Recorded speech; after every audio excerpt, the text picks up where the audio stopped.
Hey guys, how's it going? So recently I've been noticing different places on here, Instagram, some Facebook stuff. I have been getting messages on, how I paint my masks, what I did to get my masks looking this way.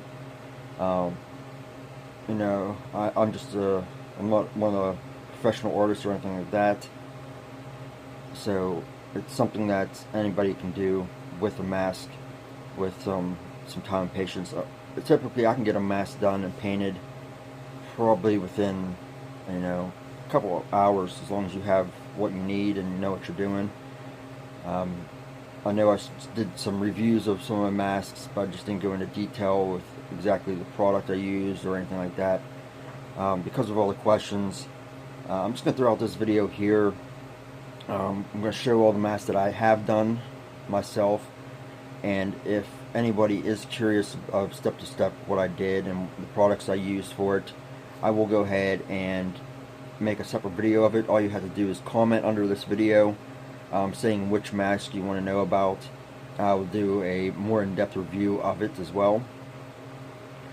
So at this point, what I'm going to do is I'm just going to go ahead and show you the mask that I did repaint to my, I guess you would call higher ends, the one that I keep in my case that I'm real proud of. And then I have a few of them that I just I keep outside just for fun. So yeah, like I said, if you guys still were interested in knowing how you could go ahead and just get stuff at Walmart once you have a mask and want to try to rehaul these masks, I will go ahead and show you. The only thing that you probably can't get at Walmart is liquid latex, which I do suggest you would get if you're trying to do these, because I've painted a few masks without it, and they do go ahead and chip over time. So liquid latex is important. It all depends on what type of method you're using to paint. So after that, yeah, I'm just going to go ahead and switch over, and I will show you the masks that I have done personally. And like I said, if you want a more in-depth review with the materials I used, the steps I took to do it, just comment below and I will go ahead and get that video out as soon as I can. Alright, so let's go take a look at the masks. Alright guys, so I do have the case opened here, so hopefully the glare is off. So the first two that I've just recently done, that the recent video has been on, would be my Trick or Treat Studios Halloween 2 Elrod mask, which I went ahead and painted into a Silver Surfer, or Silver Stalker, sorry. He actually was another video that I did, the Elrod conversion, the white version. That's a few videos down, but because of, if you watch the video, he was chipped in the nose a little bit, had some cracking elsewhere, so I just went ahead and redid him there. I also have my Sinister Studios Sinister 75C mask, which I went ahead and redid as well. So he's pretty simple. Down here are the two masks I did. Of course, the Midnight Haunt on my right, which actually I redid him for a second time to kind of more match my regular Halloween 18 mask that I did.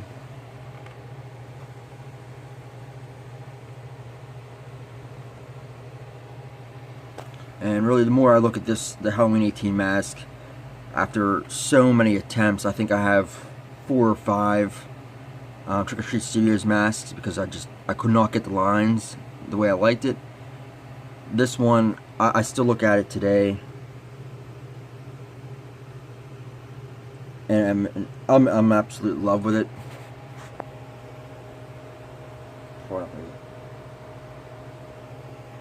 Really, I just did trial by error, so if that's one you want to know about, because that is a popular mask these days, I will try my best to do a review. I probably won't remember every single little step, because it took a lot of layers.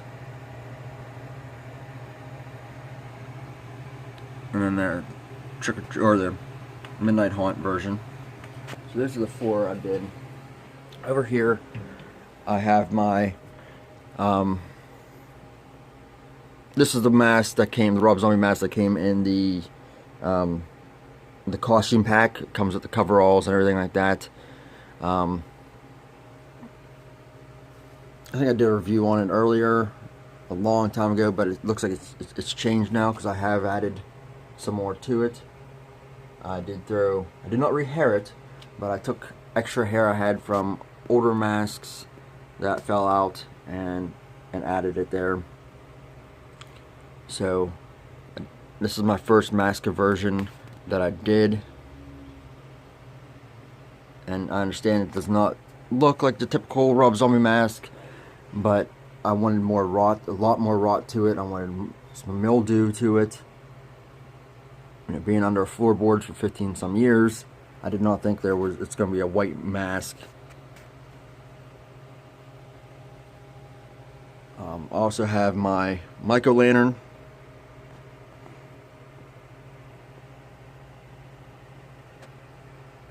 which was just a cheap Chinese ripoff mask I bought.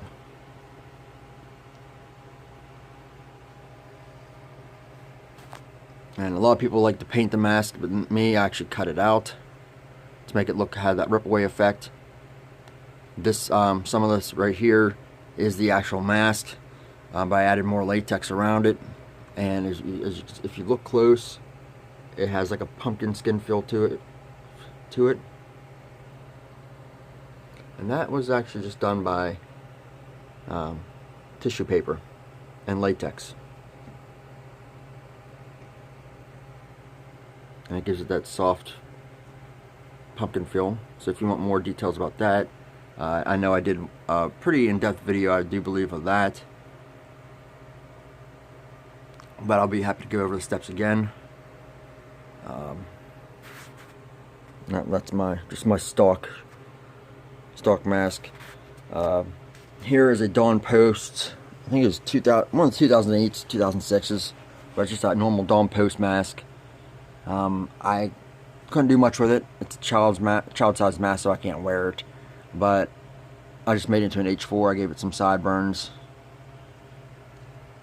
So that was this one I'll just go ahead. I spray painted, or not spray painted, but airbrushed it white. Painted the eyebrows. Took a lot of the hair that was going everywhere off. Added the glued sideburns.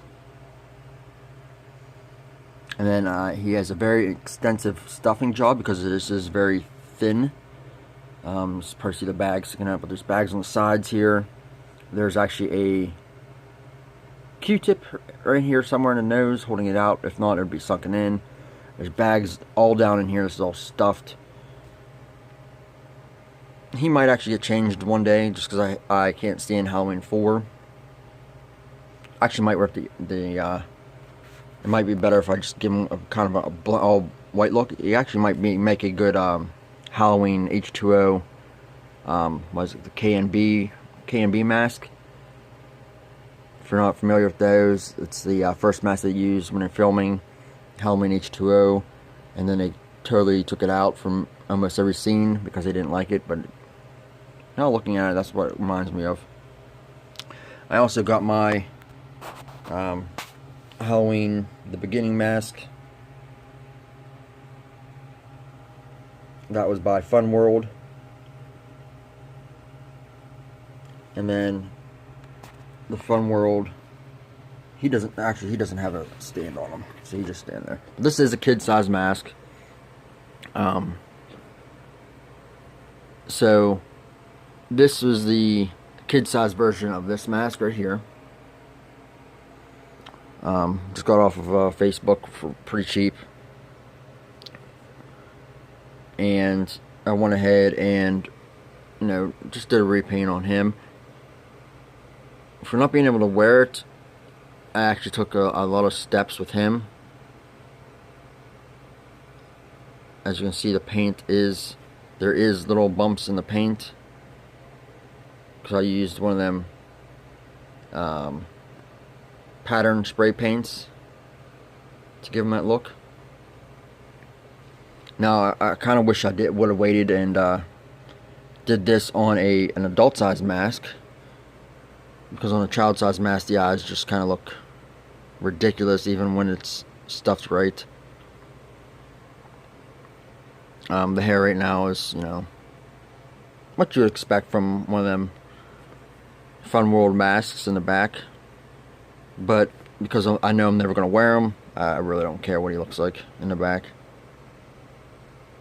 So I might try to attempt to do the same thing with him. But like I said, I'm also getting an independent artist, A Swift Creations. He is sending me his very last copy that he's done of his Wrath 2, which is waiting for his home right there. And once I go ahead and get that, like I said, early next week, I will go ahead and do a full, actually I'll probably do a full Rob Zombie review of all my stuff from top to bottom, masks and everything. So like I said, oh, and I forgot, probably one that a lot of people have asked me about is my Trick or Treat Studios Halloween 18 H40, whatever you want to call it, clean version, which I renamed the 78 Apprehended. This is a rehaired, repainted 2018 version mask without the lines and everything like that. And I renamed it as if this would have been the mask you would have seen if they would have showed any flashbacks to Michael getting apprehended to end up back in Smith's Grove back in 1978. This guy, I'm surprised the mask is holding up as well. He is on my full-sized Myers. And even if you want to know some steps about what I did with the full-size Myers, because it just wasn't as simple as, you know, getting a mannequin, put them together, blah blah blah. I did have to go ahead and, you know, cut the arm, redo the arm. This is another hand on it, not the hand that came on it. The knife took some work. The chest, as you can see, took some painting work, and it actually feels like skin. So but yeah, so I know I had a lot of questions about this mask. What did you do about the lines everywhere? What did you do about this and that? You might be able to see, I'm not sure if the camera will pick it up, but there is a few lines showing through here. A lot of people ask, well, why is it so glossy? That's because I used a certain type of paint, plus the finish that I sprayed over it. Gives it that look. I can go more in depth detail about that as well. So those are yeah, so right now those are my masks that I've repainted myself. Like I said, if you want to have an updated video of any of them, with the materials I used, the steps I used for them, or anything like that, just go ahead and leave a comment below, and I will go ahead and get that video out for you shortly. If you have any questions about the whole mannequin process, go ahead and ask me. I'll be more than happy to help you as well. And like I said, early next week I will should have all my Rob Zombie masks in that I'm working on getting, and I will get that video out to you as well, guys. So thank you very much. If you like this video, go ahead and like it, subscribe, tell your friends. Like I said, this is just a video for anyone out there that has any questions on particular masks. Maybe I can just help you guys out by just doing other full reviews of them. Alright, thank you very much, guys, and I hope you have a great day.